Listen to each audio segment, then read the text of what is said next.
రామాయణం అంటే అంత అద్భుతం. ఎన్ని మాటలు చెప్పారండి. రమణీయము, కమనీయము, ఆనందము, అద్భుతము, అమృతము, నారాయణ పరబ్రహ్మ చైతన్య స్ఫూర్తిదారకం ఏంటి? రామనామం ఒక్కటి పలికితే రామాయణం కంప్లీట్ అయిపోయినట్లే, రామాయణం సంపూర్ణమైపోయినట్లే. రాముడు 2 సార్లు పట్టాభిషిక్తులవుతాడు. తెలుసా అండి? ఎక్కడెక్కడ పట్టాభిషిక్తులవుతాడు? మొట్టమొదటిగా భరతుడు తెచ్చేటువంటి నా అన్న నువ్వు పరిపాలించవా అంటే, మరి నేను పరిపాలించను కదా, వనవాసంలో ఉంటాను, నేను పరిపాలించేటంటే పట్టాభిషిక్తం లేనటువంటి రాజ్యం కూడదు నాయన, సింహాసనంలో ఎవరో ఒకరు ఉండాల్సిందే, నేనై కూర్చోను అన్ను సిద్ధపడినప్పుడు పాదుకులు నేను ఇస్తాను. రాముడి పాదుకులు భరతుడు అడగలేదట, స్వామి చెప్పారు, రాముడే అనుగ్రహించి ఇచ్చారట. నాయన ఈ పాదుకులు తీసుకుని వెళ్ళి ఆ సింహాసనంలో పెట్టి పట్టాభిషేకం చేసి రాజ్యాన్ని పరిపాలించమని చెప్పారు. మనము కూడా మన హృదయ సింహాసనంలో సత్యసాయి పరంధామునిక స్వర్ణ పాదుకులు బయట చేస్తే బంగారము, లోపల చేస్తే అద్భుతమైనటువంటి మహా ఆధ్యాత్మిక స్వర్ణము, వాటిని పెట్టి మనం పాదుకులకు పట్టాభిషేకం చేయాలి. గట్టిగా చప్పట్లు కొట్టండి, ఏం కొట్టలేకపోతారు? అది మొట్టమొదటిసారి పట్టాభిషేకం. రెండవసారి పట్టాభిషేకం ఎక్కడండి అయింది? సీతమ్మ వారిని తిరిగి తెచ్చిన తర్వాత అయోధ్యానగరంలో జరిగిన పట్టాభిషేకము. అందరూ ఉంటారు. రాముడికి నిరంతరము ధర్మమే. గుర్తుంచుకోండి, మీకు ఒక అద్భుతమైన మాట చెప్తాను. స్వామి చెప్పింది ఇది ఎక్కడా లేదు. వాల్మీకి రామాయణంలో, కంబ రామాయణంలో, రామాయణ కల్పవృక్షంలో ఎక్కడా లేనటువంటి మాట ఇది. గుర్తుంచుకోండి, మనకి రామావతారాన్ని లీలావతారం అంటారు. ఏమవతారం అంటారండి? కృష్ణావతారాన్ని మాయామానుషావతారం అంటారు. ఏమంటారండి? సాయి రామావతారాన్ని, సత్యసాయి అవతారం ఏమంటారు తెలుసా? లీలా మాయామానుష అవతారం అంటారట. ఏమంటారు? రామావతారాన్ని ఏమంటారు? కృష్ణావతారం ఏమంటారు? సత్యసాయి పరంధామన్ అవతారం ఏమని ఉంటారు? లీలా మాయా మానుష అవతారం అంటారు. అది అంటే ఆ రాముని యొక్క అవతారము, కృష్ణ అవతారము కలిపితే రాముడు ఏ స్వరూపుడు? సత్య ధర్మ స్వరూపుడు. ఏ స్వరూపుడు అండి? కృష్ణుడు శాంతి ప్రేమ స్వరూపుడు. కలిపితే సత్య ధర్మ శాంతి ప్రేమ స్వరూపుడు సత్యసాయి భగవంతుడు. What a class! గట్టిగా వాట్ ఎ క్లాస్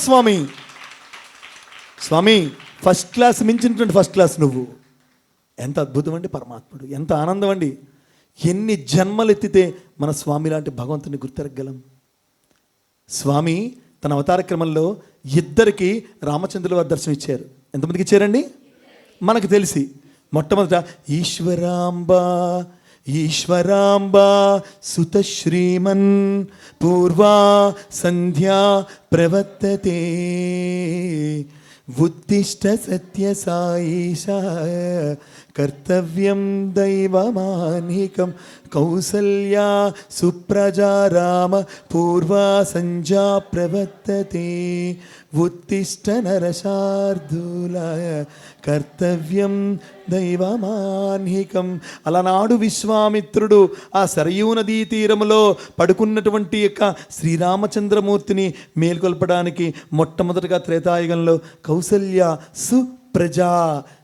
మంచి ప్రజలందరికీ నువ్వు రాజువయ్యా రామా. ఈశ్వరాంబ, ఈశ్వరునికి అంబ, శివుడికే అంబవు తల్లి. సుత శ్రీమన్, నువ్వే శ్రీమన్నారాయణుడివి. శ్రీమన్ పూర్వా సంధ్యా ప్రవర్తతే, పూర్వమైన సంధ్య వచ్చింది, కిరణాలు వస్తున్నాయి.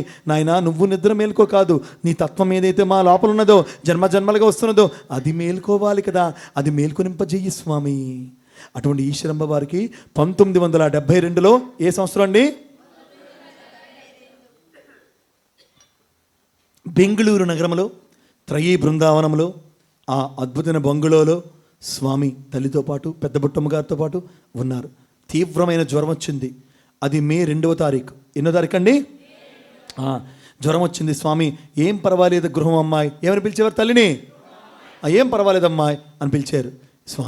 స్వామి చాలా భరించలేనంత జ్వరంగా ఉంది అంటే మందులు ఇస్తూ ఉన్నారు డాక్టర్లు వచ్చి, స్వామి విభూతి ఇస్తూ ఉన్నారు, అన్నీ అయిపోయింది. 4వ తారీఖు మే 4, 1900. ఈ డేట్ గుర్తుండాలి అందరికీ. ఎప్పుడండి? మే 4, 1972లో మే 4వ తారీఖు నాడు రాత్రి ఆమెకి చాలా అస్వస్థత వచ్చింది. మరి ఇంక ఏమీ చేయలేని పరిస్థితిలో స్వామి అంటే స్వామి ఏమీ అని దగ్గరికి వచ్చారు. ఏం తల్లి అన్నారు. స్వామి అస్సలు భరించలేకపోతున్నాను స్వామి, అంటే స్వామి సృష్టించి విభూదిని నోట్లో వేసి ఈశ్వరమ్మ అని 2 అడుగులు వెనక్కి వెళ్ళి ఇటు కళ్ళు తెరిచి చూడు అన్నారట. ఆమె ఆశ్చర్యం. అప్పటి వరకు సత్యసాయి భగవంతుడు 5 అడుగుల 1 అంగుళం మనిషిగా తన కొడుకుగా దర్శనమిచ్చిన పరంధాముడు కిరీటధారుడై కోదండపాణి అయి అద్భుతమైన ఆభరణ భూషితుడై విరాజిల్లేటువంటి అద్భుత శ్రీరామచంద్ర విరాట స్వరూపంతో కిరణములు, లేత నీలి కిరణములు, బంగారు కిరణములు ఆ దేహం నుంచి ఉద్భవిస్తూ అద్భుతమైనటువంటి యొక్క భగవత్ సాక్షాత్కారముతో కూడినటువంటి ఆ రామచంద్ర పరబ్రహ్మముని యొక్క విరాట్ స్వరూపమే దర్శించుకుంది మహాతల్లి. గట్టిగా చప్పట్లు కొట్టండి, గట్టిగా. జయ బలో మాతృశ్రీ ఈశ్వరాంబకు. తల్లికి గట్టిగా మనం జయ చిత్తాలను పలకాలి. జయ బలో మాతృశ్రీ ఈశ్వరాంబకు.